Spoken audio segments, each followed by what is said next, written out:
hi, Nicky. You can be counted as a true pioneer of the dance music community. Not only did you hold residencies at iconic foundational clubs like the Gallery and Studio 54, you're also credited with being the first DJ to introduce beat matching into the mix, seamlessly blending rhythms to keep the dance floor moving all night long.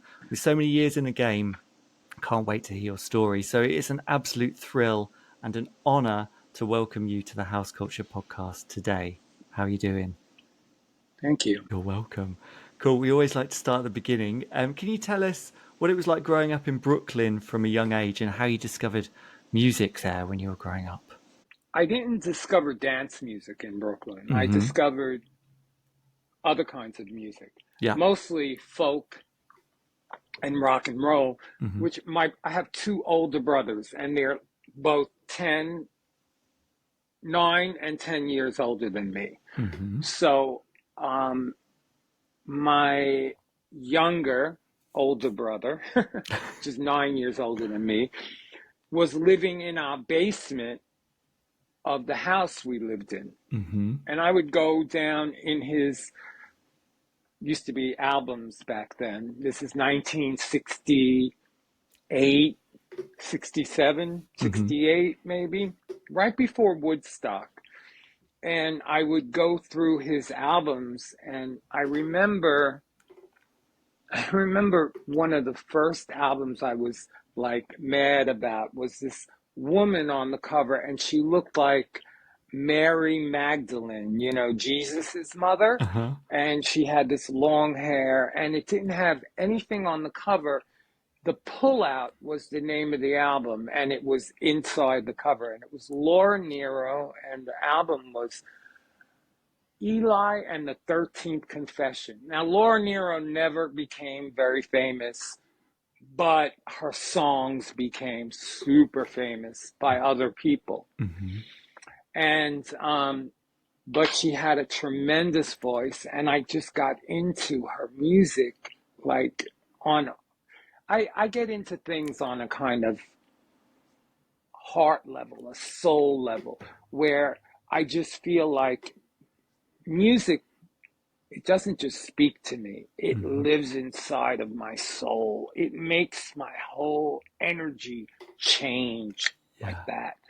And very early on, before I found drugs, music was the answer. I mean, music would change the dial. And I needed to change that dial a lot because I was in Brooklyn, and I knew from a very young age that I was gay. And in Brooklyn, it was not cool to be gay in 1968 and 69. And I was lucky enough to find the West Village, where I heard the first dance record that I heard. And I think it was a Sly and the Family Stone record, or you dance to the music. Maybe they were walking out of the club and going, dance to the music. And everybody was moving and it was like, what the hell is that? Oh, we're going dancing, baby. But you can't come because, you know, you got to be 18. And that was the thing back then. But the music so moved me that I started collecting 45s. Everything was on a 45 back then. And most of the DJs were playing flipping 45s. Small records, 7-inch records, with the small record with the big hole, my friend David used to say. So DJs would be playing 45s. I started collecting them, and I became obsessed. Like, I had to know the name, the artist, the producer, how long it was in minutes and seconds, and everything about the record. I had to know everything about it. And I had a girlfriend at the time, and I would quiz her on, okay, who's it by? Who's the producer? How long is it? I'm so fucked up. And this is like what you're quizzed in the car going with my parents to like upstate New York on vacation. I'm quizzing her about dance records. And one night we're at this party for my brother, and he brings his new girlfriend. Her name was Dale, and this has to be 1970, Mm-hmm. because the Loft was already open. Um, and she, the party just sucked. The music sucked. Everyone was walking around like, oh man, this party really got a joint and all that kind of bullshit, that happens at a party in 1970. And so I took away the music. I said, you can't play Led Zeppelin for the fucking party. Let me play something. And I start putting on these dance records that I Mm-hmm. was collecting. And Robin and I start dancing, and a couple of other people start dancing, and out comes this woman, Dale, and she's my brother's new girlfriend, and she introduces herself to us, and she says, do you want to go to a place that plays all this music? I said, we'd love to, but we're 15 and they don't let us in. And she said, no, this place is called the Loft, and David loves kids there. And she brought us to the Loft that Mm. Saturday night. Wow. And that was it. Yeah. It became my home. Every Saturday night I went to the Loft, and it was no matter what. I remember when I had braces put on my teeth to move them back and forward, the dentist pulled 4 teeth, and I'll never forget it. He said, just go home and relax tonight. And it was a Saturday. He said, go home and relax, and you'll feel better by tomorrow or Monday. And I said, relax, this is Saturday, I'm going to the Loft. And I did. I went to the Loft with 4 pulled teeth, and I didn't care. I had to go to the Loft on a Saturday night. Yeah, wow. I mean, those parties, and we've spoken to a few people on this podcast that were lucky enough to go to those as well. I mean, from your experience there, what made Yeah, but those everyone parties? remembers 99 Prince Street. Uh-huh. Everyone talks about 99 Prince, 99. This was 647 Broadway, the Yep. first Loft. Uh-huh. And it was much more intimate, Yep. and it was really much more someone's house Mm. than 99 Prince Street ever was. Yeah. 99 Prince Street was a commercial space. This was not. This Mm-hmm. was a loft that was somebody's house. Yeah. And that's how David started. And it was unique. It was just 2,000 square feet. Mm. I Yeah. mean, that's a tiny space, and Yeah. 300, 400 people in there on a Saturday night. It was crazy, And what was the sound crazy. system like at that point in there, in that first one? So when I started going, 2 Clipshorns, Mm-hmm. corner horns, Mm-hmm. corner Clipshorns, and 2 Cornwalls made by Klipsch as well. They were fill-in. So that was the whole sound system, and it sounded amazing. Yeah. And then all of a sudden, he got tweeter arrays that were 4 bullet left and right of the mirrored ball. And they were Mm-hmm. on a little structure that made them go north, south, east, west. And there were 8 of them, 4 on one, 4 on the other. And he would Wow. not use them all night. He would turn them on when he wanted to blast you with high end. Yeah. And I was entranced. I was Mm. mesmerized. I was in love.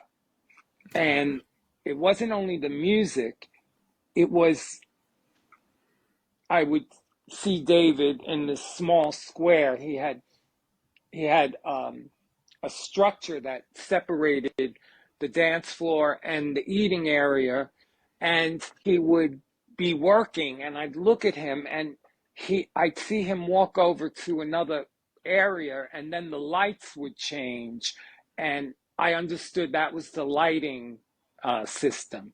And then I went behind it, and all it was switches, little light switches, like you have on the wall. It was no Uh-huh. big lighting system. It was just switches that he was switching on and off, and dimmers he was turning. And I knew I wanted to do what he did.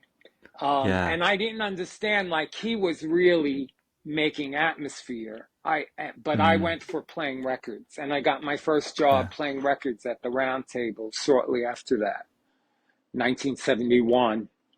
Yeah, so I want to talk about the roundtable and how that kind of led into, setting up the gallery as well. I mean, in terms of that Loft experience, though, was that an education musically for you as well? Were you hearing music there that you then had to go out and find out what it was yourself, or was it just more of an eclectic breadth of things that you were hearing?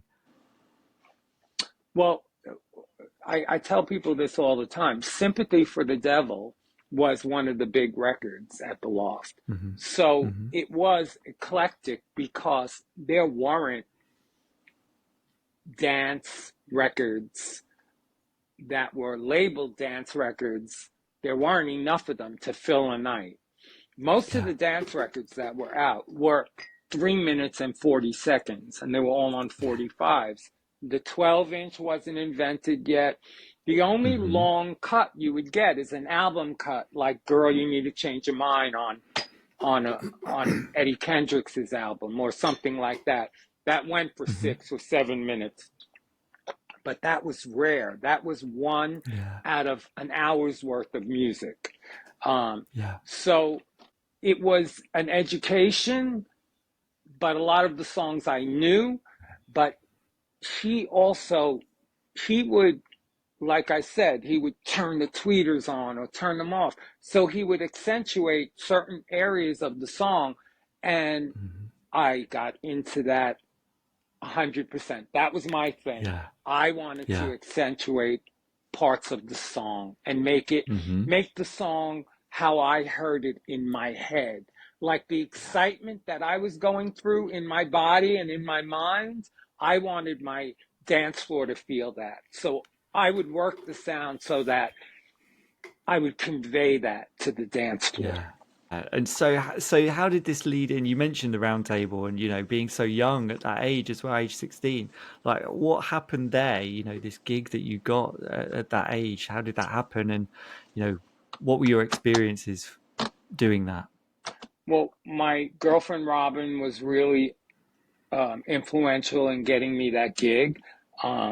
She convinced the owner that I was better than the other DJ that was playing and that I would do it cheaper. And boy, was it cheap. $15 a night. And I'm talking about 10 to 4 in the morning, $15 a night, and 20 on the weekends. Oh my God. Wow. Um, it was slave labor. And, but I loved it. That was Mm. all I Hmm. wanted to do. And Yeah.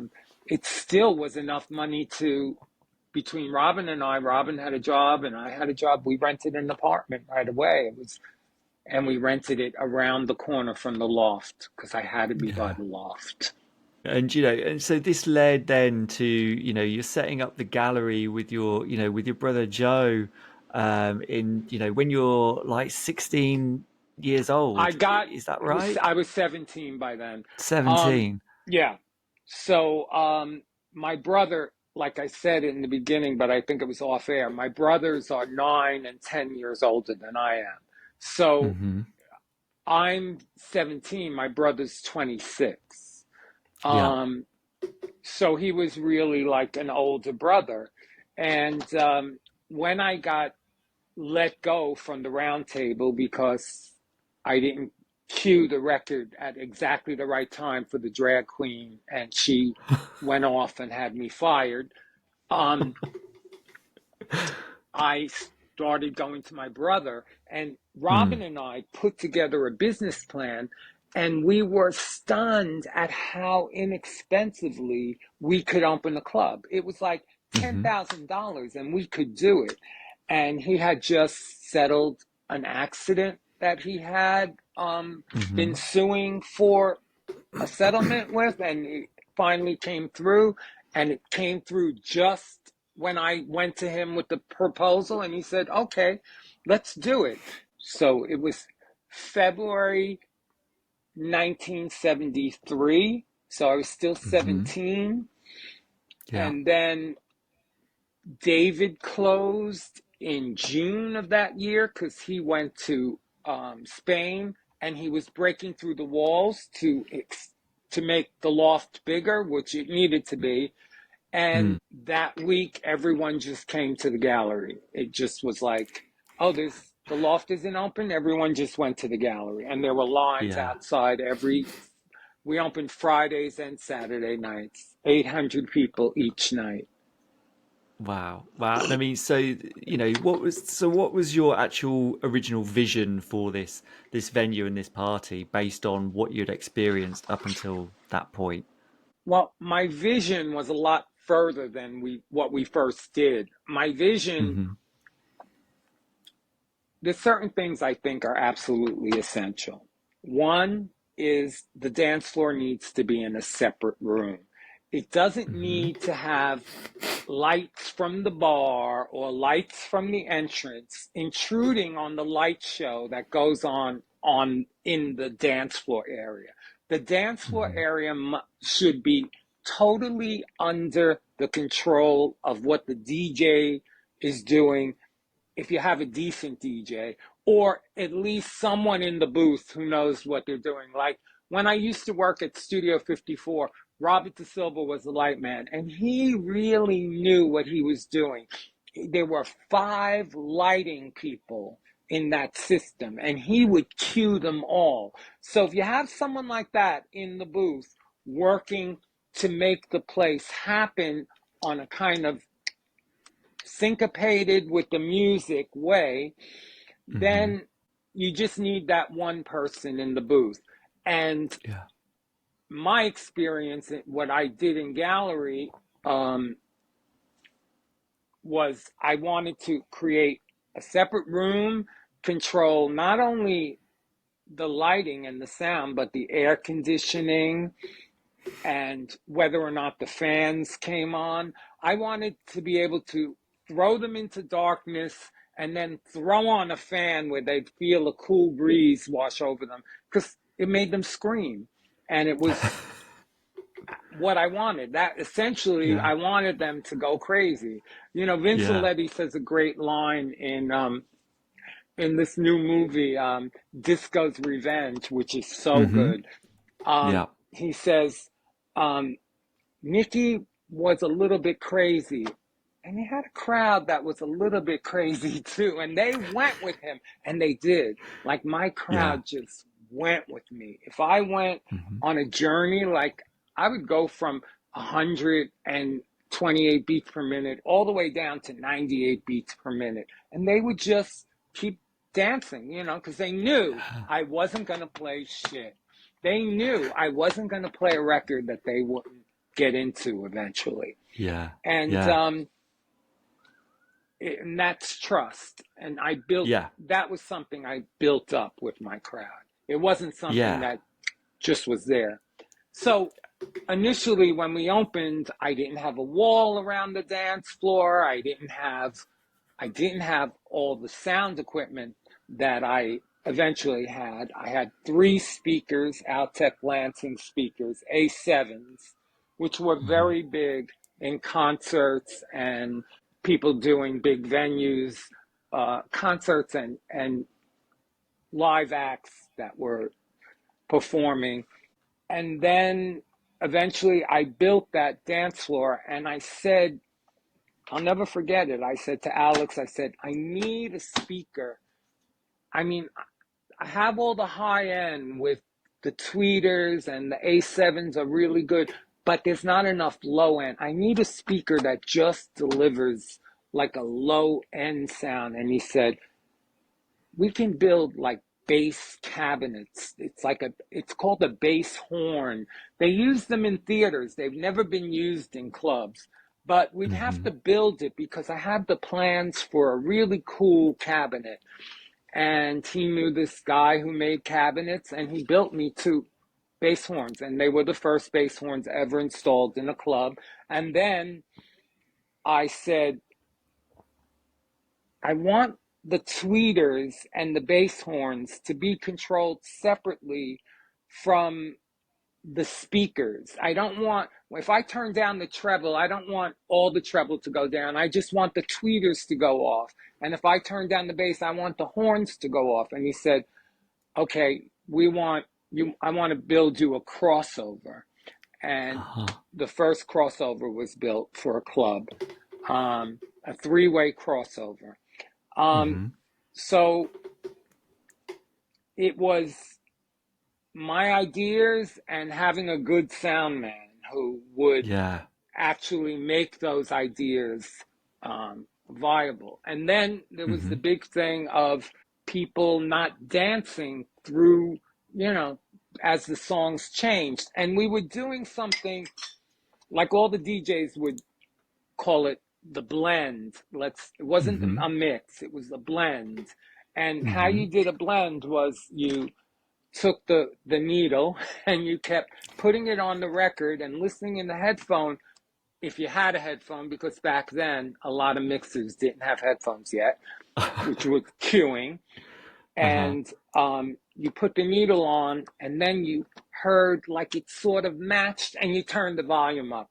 Well, I wanted to get that to be more scientific. I wanted to get Mm-hmm. that to be, something that you could make happen every time, not something that you turned up the volume just when you heard it right. What if you didn't hear it right until the record ended, and then it would. Yeah. So I talked to my friend Rodriguez, and he said, well, if you put a 45 underneath the album, you can sort of hold the album and you could slip on the first beat and then let it go. And I said, oh, that's a great idea. And then I started to experiment with slip cueing. And then I got felt Mm-hmm. mats. And then I got how to actually hold the record and make the beat match every time. And the guy who picked up on it every time was Richie Kazar. He was the first guy to pick up on it. And Mm-hmm. Richie Kazar is a name that's not known very well, but he was the main DJ at Studio 54. I was Mm-hmm. hired and Richie was hired, and Richie became the DJ after I got fired in the first 6 months. And no one ever talks about him. He was a magnificent beat matcher. He would Mm-hmm. never miss like matching records. And the thing about songs back then is they were all live drummers. Yeah. They were Yeah. live instruments. So today you can match up two records, and if you just hold it on the same tempos, it'll stay beat matched for as long as you want. But back then, because it was live drums, it would vary just a little bit. And we Yeah. would call it ride the mix. You would have to Mm-hmm. push the record a little bit or hold it a little bit in order to Mm-hmm. keep it locked in and on time. So it wasn't something that was a given like it is now. A lot of people Yeah. just lock it in, and then once it's locked in, they turn up the volume and it's just locked in. It just Uh-huh. plays both of them. No, it got locked in, and then you had to ride the mix. You had to make Yeah. sure that it stayed on beat. Otherwise, it was going to go off at one point or Yeah. another because it was live drums, and no live drummer was perfect. Uh-huh. They were very Yeah. good, but no live drummer was a drum machine. Yeah, well, I mean, it sounds like so much hard work. Like comparing that to now, like you've just done, like it sounds like so much hard work. So it sounds and really and then stressful, if I'm then you honest. talk about the records that were all 3 minutes and 43 seconds. So you were Uh-huh. hopping in that booth. You were working your ass off. It wasn't, oh, 12 minutes, I'll change the record. Let me have a conversation with my friend and have a cigarette. And Uh-huh. no, no, it was work, baby. Yeah, wow. And like and the set lengths you were playing as well, that was, you must have been flipping stuff all over the place. 6 hours was the minimum. At Yeah. Gallery, I would play from midnight till 7, 8 in the morning sometimes. Wow. Yeah.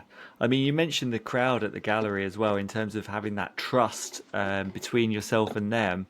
As a resident DJ and someone who's playing to, I assume the same crowd every week that you're building this community, and they're coming to see you and they're understanding your sound and, that trust and that journey that you can take them on. How important was that for you to develop as a DJ at that time, and that connection you had with that crowd that you had there? Well, that made it all work. Mm. It was essential. Um, Without that trust, without them trusting me, I wouldn't have been able to do all the things I did, because I would take songs. Back then, you didn't have a 12 inch. So we built our own 12 inches. Like there was a song called We're on the Right Track, and it was instrumental and vocal. And we would want to extend the break. So when the break came in, I would play the break over and over. And it wasn't always perfect, because the break was 30 seconds and I had to cue up the other one and make it match within 20 seconds in order to bring it in and make it work right. And that's not enough time sometimes. But if it was off just a little bit, they just trusted me and they danced in it. And they actually would scream when I would finally just change it, because they were excited by not only what I was doing, but what I was trying to do. Because a lot Mm-hmm. of the things were the initial making it work, the initial trying a method that hadn't been used before. People weren't doing that. They were trying to, especially after they heard me, but it was a difficult thing to do. Yeah. And not everybody wanted to work that hard. When I was Yeah. working, even today, when I work, I'm all encompassed. Have a Mm. conversation? No way. I am all encompassed. Every second I am with that tune, either Mm. adjusting the sound or picking the next record. It's not something that I could just walk away from and have a 5-minute conversation and come back to. I got to be Yeah. in there for the Yeah. time. Yeah.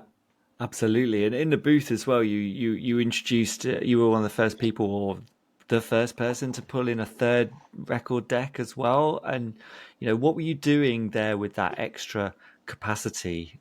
So yeah, and then I walked in and there were 3 turntables everywhere. Like after I did that, about 6 months later, there was a third deck everywhere. And I would see clothes on it. I would see extra records on it. It would be like the hanger, the extra closet. Uh-huh. What I used it for was I I wanted to play sound effects as I mixed records. So Hmm. especially Love is the Message, which was like my theme song. It was a short little song because I had to loop it myself. So while I was looping it, I found this jet plane sound effect that I wanted to play over me looping just the breakdown of the track. And Yeah. then I used it, for other sound effects. It was a sound effect. Um, Mm. and today I still play with 3 and I still use it for sound effects. Only now I have a whole bunch of different sound effects that I like to play over mixes. And Yeah. Yeah. I was playing Wear It Out by Stargard the other, and of course, Big Love. I've been saving my love Mm-hmm. in Mm-hmm. is Big Love is taken from that record. Yeah. And Mm-hmm. so I start with that. I have that just on a loop and I start Mm-hmm. looping it. And then I just use the hand claps from Stargard and just use those 2 things. And I keep pushing it over and over and over. And then I loop the hand claps.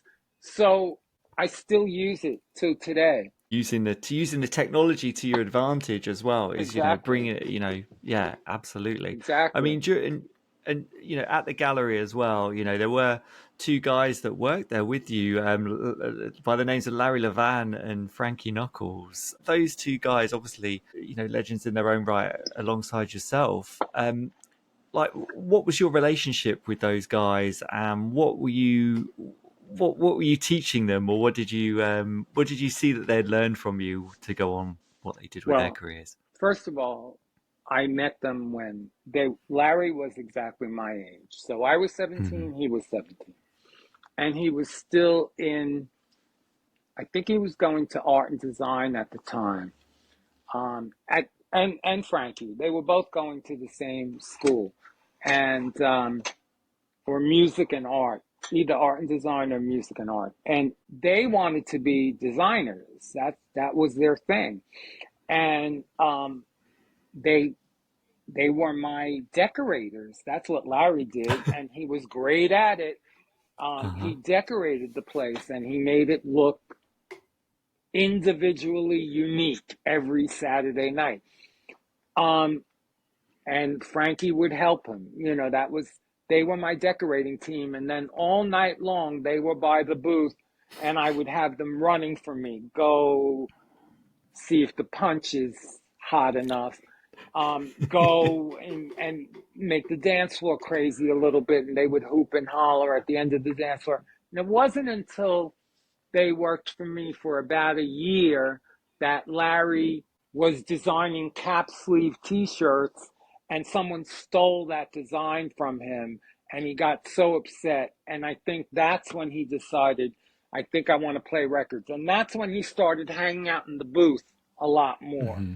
And he used to Mm-hmm. ask me questions. And then during the week, I would stand with him when he played records and show him what I was doing, how I was holding the Mm-hmm. record, how I was slip cueing it, how I was matching the beats, how I was working the sound with the same thing, with the different pieces of new technology that I had Mm. designed. I mean, no one had a crossover yet. You know, my mixer was the second Bozak mixer ever built. So people Wow. didn't know like what a cueing system on a mixer was. And so Yeah. I was teaching him all that. And he was the first to start playing at the Continental Baths. After, I Yeah. mean, it was already, the gallery was open a year and a half right before it closed. He started Mm-hmm. going to the Continental Baths and the DJ there had quit and he was building his record collection to start playing there. So right when we were closing down and moving, he started playing at the Continental. So 1974. Yeah. And how about Frankie? Like, because obviously he then moved out to Frankie was Chicago. working Larry's lights all that time. Mm-hmm. He became Mm-hmm. Larry's light man. Mm-hmm. And um, when he wasn't feeling well at the Continental Baths or he was late, Frankie would play records. And he was like Larry's relief and also Larry's guy that helped him not get fired, because without Frankie, he would have got fired in a minute because he would not show up for work until, until he had to be there at 10, sometimes 1 a.m. Most of the time, 12, midnight, he'd show up and Frankie would be playing, and it was fine with them as long as it was Mm-hmm. covered. It was fine with Mm-hmm. them. So Frankie was his relief, and then just when, okay, so this is way getting ahead. So Mm-hmm. 77, just when the garage was going to open and Mm-hmm. gallery was in a transition, Larry um, got a call from Chicago from Charles, I think the owner of the warehouse was. Mm-hmm. And he said, Larry, I want you to be my DJ. And Larry said, no, I can't. I'm building this great new club, but Frankie's available. And Frankie went to Chicago and he became the DJ at the warehouse. Wow. Wow. That's crazy. Yeah. But that was all in And 1977. So yeah. 1974, the gallery moves. We reopen Mm-hmm. on Mercer Street. And that is really where I was able to paint the canvas, because Yeah. the other place had low ceilings and this had high ceilings. We built a 3-tier lighting system where the lighting moved up on the system we built over the dance floor. So it was another revolution, and people were standing on the balcony watching the lighting move up into the ceiling. And Mm-hmm. then Steve Rebell hires me to work at his first club, the Enchanted Garden, and he comes to the gallery every Saturday night, lays my booth. You had to walk under the counter to get into my booth because it was suspended on two columns. And Mm-hmm. if you were under the booth and you was laying down on the little pillow there, you could see the lighting system, and that's where Steve Rebell would hang out every Saturday night, and he would watch that lighting system. And then he opened the club where the lighting went up into the ceiling. Yeah, you're talking about Studio 54, right? So, Right. So everybody, it wasn't so much copying back then. It was mm, innovating and improving. If I yeah. saw an idea and I used it at my club, it wouldn't look anything like your version because I would go 20 steps further in my head with the idea. Mm-hmm. And now at the gallery, I had a little alcove where there was a table lamp and Mm-hmm. it was on the dance floor, and I would actually, if the lights went out on the dance floor and that little table lamp in that alcove was on, I would slowly turn it out on the next part of the record, and everybody would go wild. I mean, the crowd and chanting overtook the sound system many Mm-hmm. Saturday nights, Wow. Yeah, and yeah, that was hard. incredible. That was Yeah, hard. yeah. And I mean that community that you built, and the just the kind of status of the club over those years. When it kind of came to an end, like, were there regrets? Did you feel like the time was right? Like, what was the feeling then when it kind of moved on through the years? Had it run its course? Well, you asked so many questions in one question. Let's pick it apart a little bit. Yeah. Um, the gallery was um, from 1972 Mm-hmm. to 1978, Mm-hmm. so 6 years. And then I went to Buttermilk Bottom and I sort of continued what I was doing. Mm-hmm. But with the gallery, I was able to really to build what I saw was the best way to make people happy while they were dancing. Yeah. There was so much more to the gallery than a dance palace, but because we were private and you had to have an invitation and everybody was friends of friends of friends, it became a community. Mm-hmm. And people are still friends with people they met there in the 70s. I Yeah. still, Wow. two of my best friends are both people who came to the gallery in That's so 1973, good. 74. Yeah. So and there are a lot of relationships like that. A lot of people still have friends that they met at the gallery 50 years Mm-hmm. ago. Yeah. So Wow. it was a community, much like the Loft was a Mm-hmm. community. And that made it even more special, I want to say. It was, I mean, it was such a special place. But then Mm-hmm. imagine all your best friends sharing that experience with you. Yeah. It's Yeah. it brought it to a new level. So when people like talk to their friends and they say, remember that night at the gallery that Loleatta Holloway said, and people know exactly what they're talking about because they were Yeah. there next to you. Um, Mm. so it was much more than a dance hall. It was a place Yeah. where people met their best friends.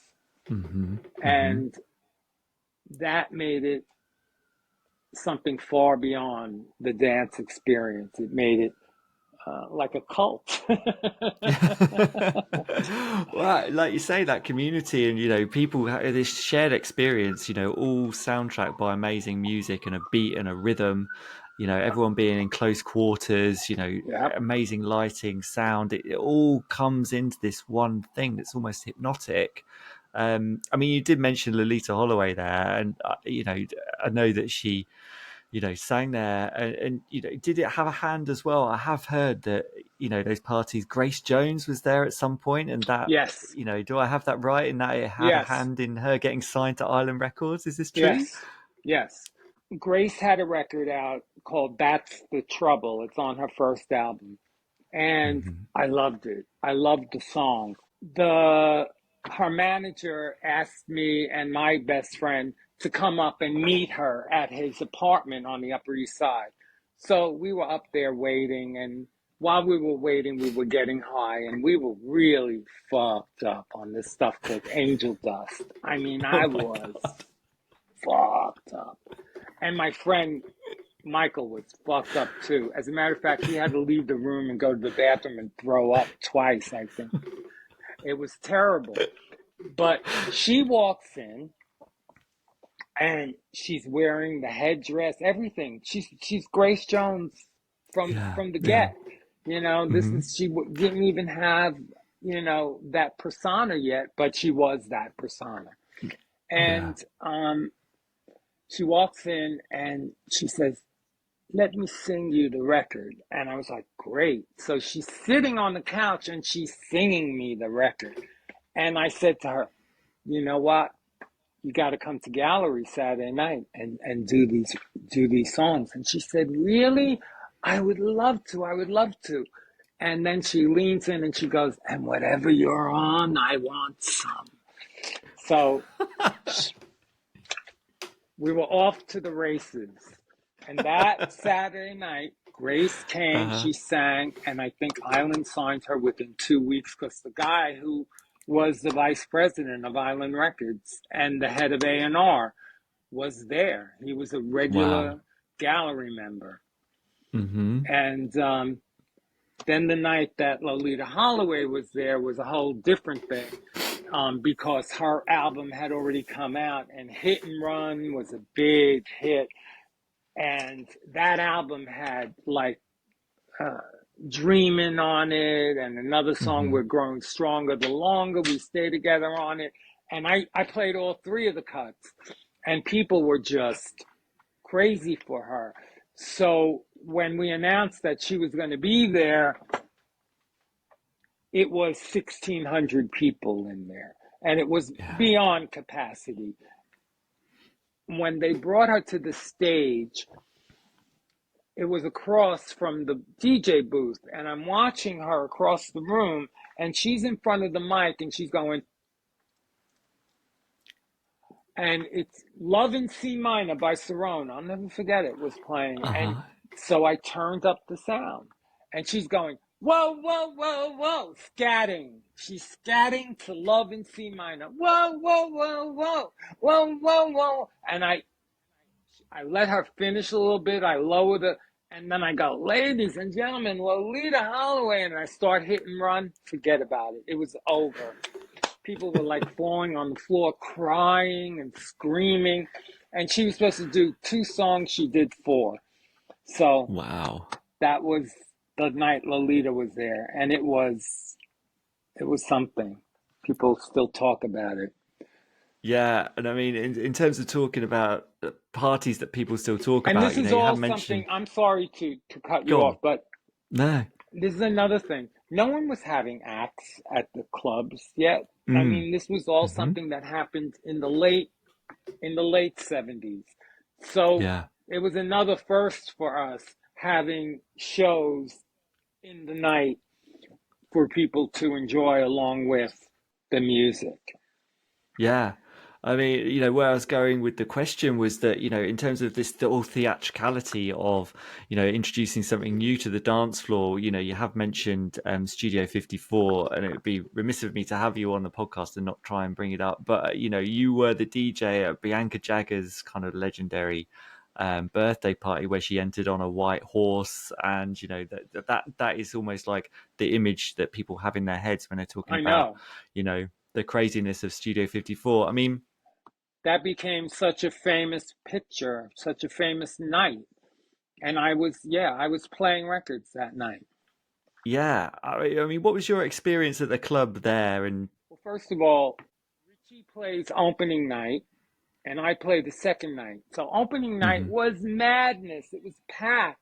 And then I played the second night, which I think was a Thursday night, and it was kind of empty because everyone was there last night. And it took a lot to fill Studio 54. I mean, that was Mm-hmm. not a small place.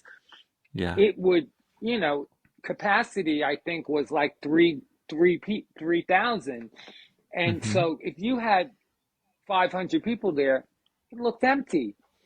And they put a scrim up. First of all, the dance floor was on a stage. And over Mm-hmm. the stage, they had all the rigging they would to lower scenery. So they decided to put all the lighting system on scenery rigs so that a whole lighting system could come down and then it could go back up into the rig, and a whole new lighting system would come down. So those poles you see in these pictures from Studio 54, they would be there at the beginning of the night, but they'd go up into the ceiling and you wouldn't see them for hours. So Mm-hmm. it was an amazing new way to present a club, Yeah. to actually have the lighting go up and down like scenery. It had an impact like nothing else because Mm-hmm. lighting back then was such an intricate part of the night. Today, lighting is like an afterthought. Mm. It's overdone, Yeah. used as a tool to make the music more exciting. People actually just turn the lighting on, flickering like that, but it doesn't really go to the music. Back then, every light moved because the music was moving. Every Mm-hmm. light would change because the music changed. It was a coordination of light and sound that you see only one place in theater. Yeah. Yeah. It was the same as a theatrical, and I always thought that that's what it should be about. That's how I designed the gallery. It was a Mm. theatrical experience. Mm-hmm. And then Steve took it to a whole nother level where he actually put it in the theater. So I had already worked for him for 2 years at the Enchanted Gardens. Yeah. And I finally quit there after just, it was like, it was in Long Island and it was a far ways from Manhattan to come out Mm-hmm. there every Tuesday night I played. But I did it for quite a while. And I said to him when I left, if you ever open a place in Manhattan, give me a call.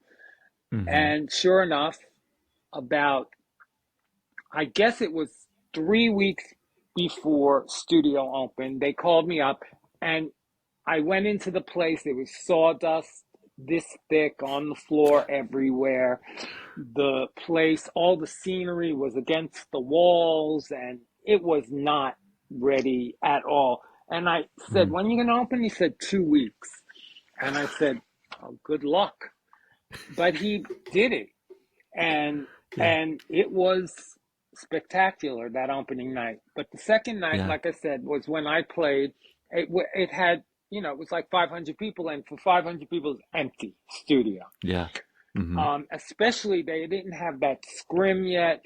They set up this scenery that was a scrim. It was a black curtain that was taut, and it was sort of translucent, and it would cut the dance floor in half.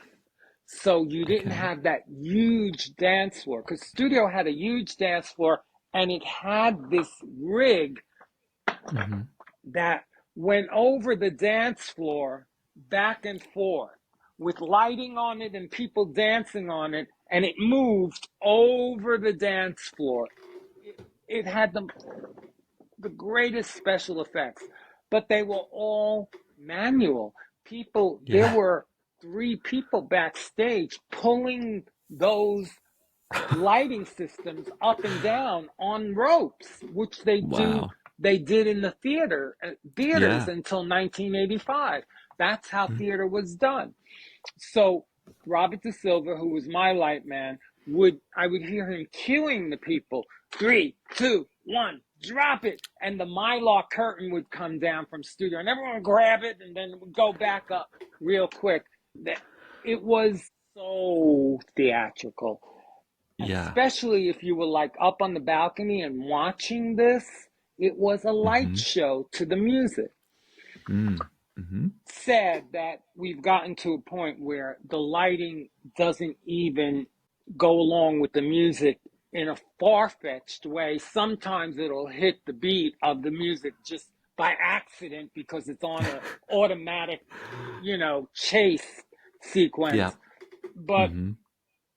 it's a shame that we've gotten so far from a coordinated theatrical experience to I'll turn this switch on and I'll go have a drink, kind of Yeah. thing. No, Mm-hmm. that's not what it's about. It's about this is a job, and it's your job to make that experience explosive for people, Mm-hmm. entertaining, exciting, way far past that. It's become Yeah. like, oh, well, I'm doing the lights. I turned the chaser on. Oh, please. You at least match it to the tempo of the music. It's ridiculous. It's gotten ridiculous. And it makes me kind of angry because I see the potential everywhere, and yet Mm. I don't see it transferring to the dance floor. So the night Bianca Jagger celebrated her birthday, it was the Mm. second or third week that studio was open. It wasn't doing well during the week. It was just doing well on the weekends. So this was Steve's big idea to have Bianca's birthday party at the club. When we opened that night, there was no one in the club, and then slowly her guests arrived. So you're talking about Liza Minnelli, Truman Capote,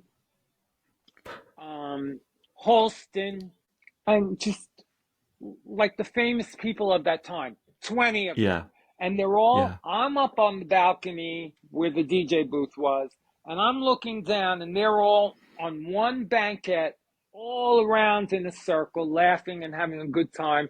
And I'm keeping the music kind of low because they are talking. Then Steve comes up to the booth and he goes, "Got any stones?" And okay, yeah, I have sympathy for the devil because I carry it everywhere. And I put that on, and Mick looks up and he waves. And so they're dancing a little bit, but at their seats. They're not going on the dance floor. All of a sudden, Steve comes up to the booth. He says, we're gonna give her a birthday celebration, and so lower the music and just play something in the background while I talk." And he starts Mm-hmm. saying, "Bianca, happy birthday! We love you so much," and kissing her ass like nobody's business. The curtain at the back of the stage goes up, and there are letters of her name 3 stories high, which is as big as the proscenium, and they're all black with white, glowing, twinkling lights around the edges of them. So it's Bianca flashing in the back, Bianca, and all the other lights are out, and it's Bianca flashing. And then all of a sudden, I see like people coming out on the dance floor. There's like 40 people coming out on the dance floor, and I see flashing lights, and then the lights go on, and I see it's all photographers and some people with notebooks, and she comes in on that fucking white horse in a red Halston gown, led by who else but Felipe, who is the Indian from the Village People. And he wasn't even in Village People costume because that didn't even happen yet. This is Yeah. 1977. And he walks in leading the horse. and everyone's taking pictures and they're flashing and they're wow. Meanwhile, no one was there that night. It was like closed. It was empty. We closed early after they all left. And I went outside and I left by the back entrance, which is a small stage door. And there's a guy homeless and he's going, got $1? And I knew there was something wrong with this picture, honey, because this was like from extreme, just throw money away, like burn it, burn it. It didn't sit right with me, and I felt it physically. The next day, David Rodriguez calls me and says, the Bee Gees were pushed out of the centerfold of the New York Daily News, and all there were pictures of Bianca riding out on that white horse. And the Bee Gees were at Madison Square Garden. They got this much, and the whole other centerfold is filled with pictures of her on that white horse. That night, everything changed. It immediately became like people were outside waiting to get in, and it became the hot spot. So that was the Bianca Jagger story at Studio 54, and I was fired about 3 months after that. I mean, so what happened there in terms of your time there? Why did it come to an end? I went to the bathroom to do drugs, and I didn't come back for half an hour. And the light man was playing records, and Steve came to the booth, and he says, "Where's Nicky?" And the light man was like, "I don't know." It was Robert, my friend, too. He couldn't cover for me, that fucking bastard. And I walked there, and Steve says, "Where were you?" I said, "Oh, I had terrible stomach ache." And then, meanwhile, I'm like this, nodding into the console. Between me and Richie Kazar, we were the two biggest drug addicts in the business. But Richie held it together. I went overboard a lot because you never knew how strong it was in the bag. He knew. He was a Tuinol addict. He knew what 2 Tuinols did to him. I never knew that bag of heroin was either going to be like good or too good or pass out good. I never knew because it was all erratic. So I got fired. And the night I got fired was really interesting because I had just gotten Trans Europe Express. No one knew what it was.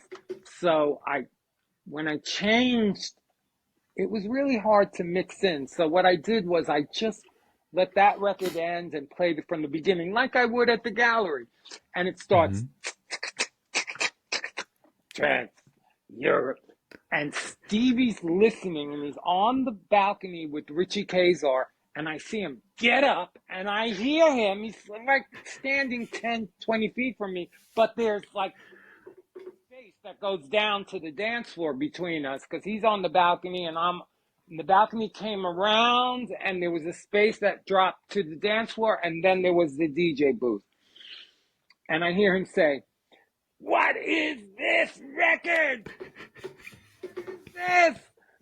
It was Trans Europe Express, everyone. So Stevie, you have no taste in music. You should have left the music to me.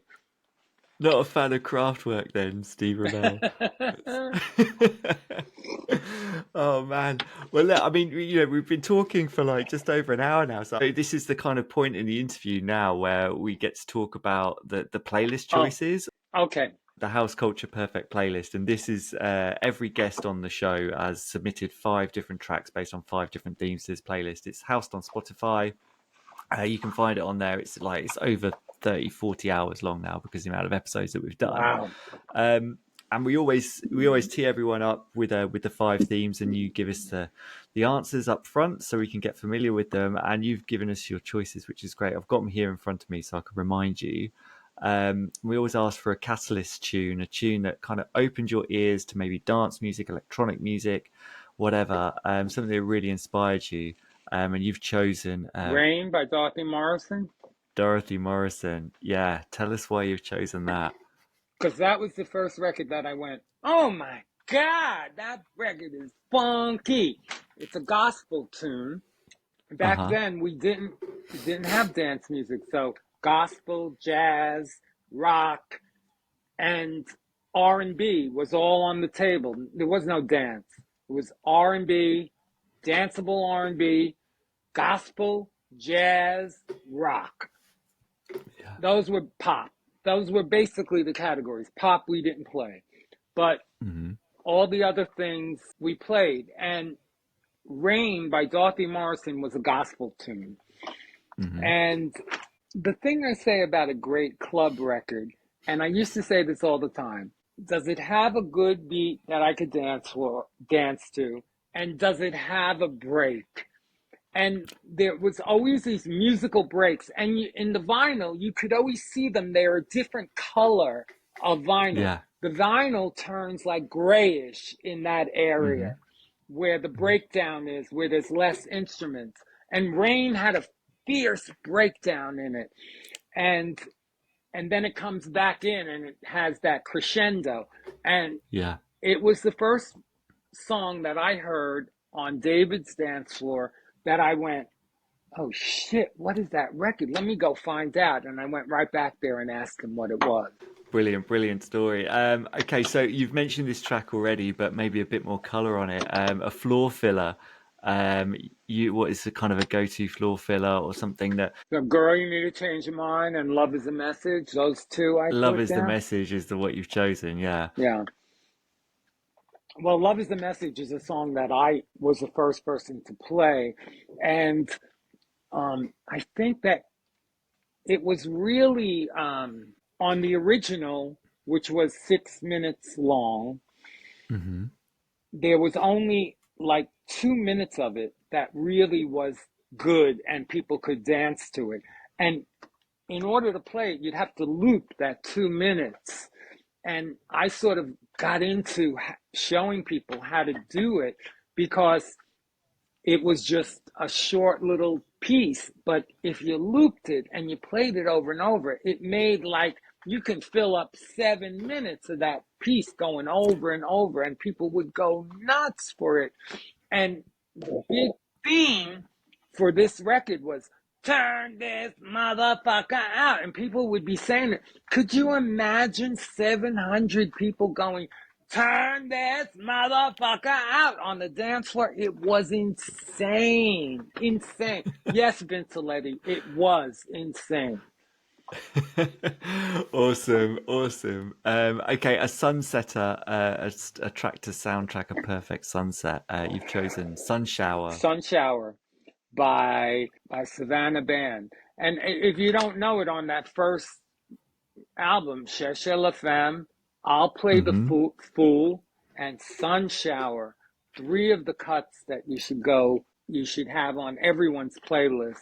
Because Sun Shower is just Sun Shower, it's a sign of the power of loving you, oh baby.